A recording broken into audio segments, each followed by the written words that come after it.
Good morning. Today is August 3rd, and I'm back in business, so to speak. Not only am I half naked for sunshine and barefoot for grounding. Yesterday, I was able to retain my ability to play beach volleyball with a bunch of people, and the benefits are obvious. Playing around with other people is just great. We need to play more. And all of the guys are middle-aged. It's men and women, actually. So it's not just male guys, if you like. And the reason I couldn't do that was I hurt my Achilles tendon while I think I was trying to jump. I shouldn't do that. I had to rest for a couple of weeks. But now I'm back, and the benefits from basketball, if you like basketball, it's funny to shoot some hoops and to do some dribbling, but it benefits your cognitive flexibility, which is part of the famous executive functions I keep talking about.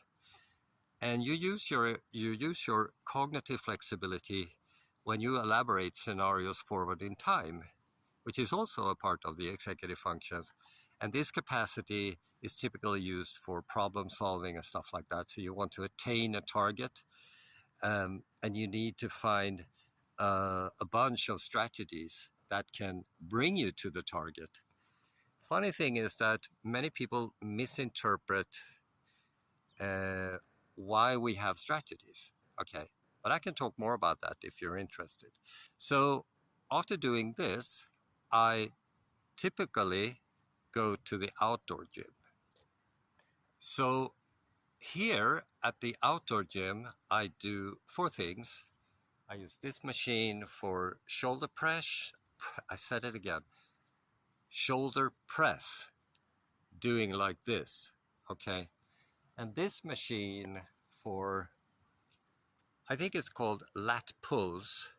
So you basically have an underhand grip like this, and there's a muscle here on the side which is called latissimus dorsi. It's Latin for, latus means side, or dorsi, I think it's plural for dorsum, but dorsum means the back. So on the back side of your back.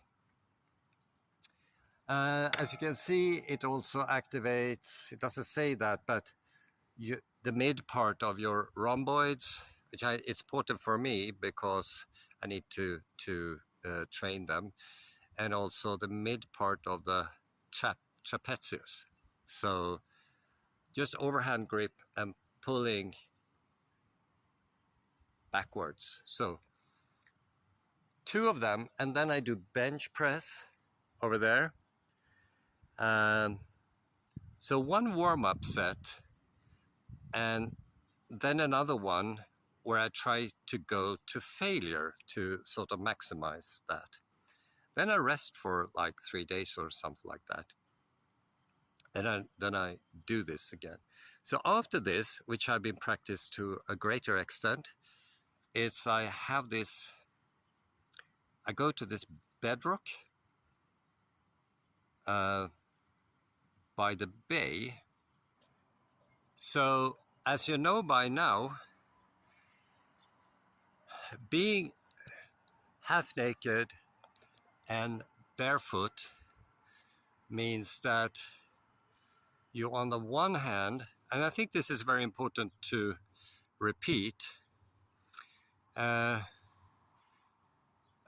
sort of expose your body to sunlight. So the sunbeams, very simplified, interacts with the cholesterol in your body to produce vitamin D. And according to Dr. Perlmutter, this influences 900 genes in your body and some mental functions as well. I think he mentioned that it sort of mitigates things like Alzheimer. But look him up. It's very easy to find this information nowadays.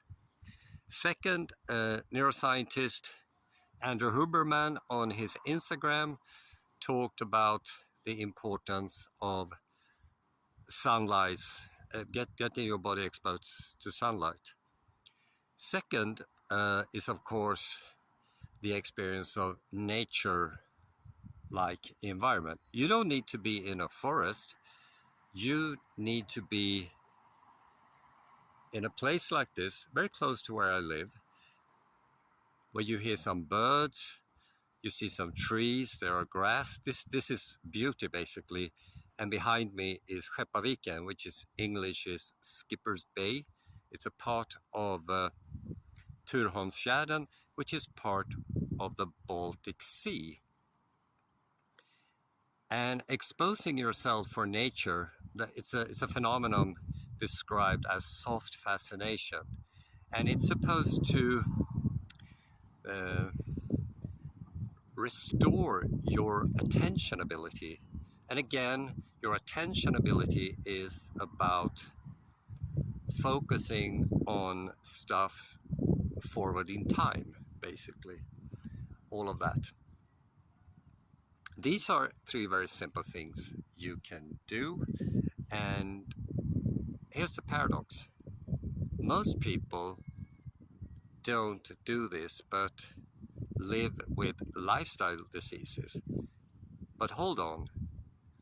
Many of the people, I would say most of the people I meet so many people with lifestyle diseases, they defend their lifestyle and their disease. So for example, there's a guy, he has high blood pressure, but I know another guy who had blood pressure and changed his lifestyle. So I hook us up. And the guy with high blood pressure spent 3 hours. We gave him this advice and coaching free of charge. He spent 3 hours to resist the information, which actually would transform his life into a healthy lifestyle. I met him like a week or a couple of days later, because we meet on a weekly basis. And he ordered, it has this cake which is half-baked, can't remember the name, we call it kladdkaka in Swedish. So it's not fully baked, so it's more sugar than a sponge cake. And he ordered that in the afternoon. And I said to him, are you going to eat that? This is a guy with high blood pressure, then he should not eat any sugar whatsoever. And he was trembling. I said, I must have something. So it's a sugar addiction, of course, and it decreases the probability of contracting cardiovascular disease. But I meet this in most of the cases, but being the health fanatic I am, some people call me that, my ambition is to bring more people to a healthy lifestyle, for example, with psycho and nutrition education, but also with coaching, where you just once a week follow my routine. And it's not free of charge. You just take the money you waste on the stuff that makes you sick, and part of that you pay me, of course, but another part you save. Sounds too good, I know that, but it actually works. So feel free to join me.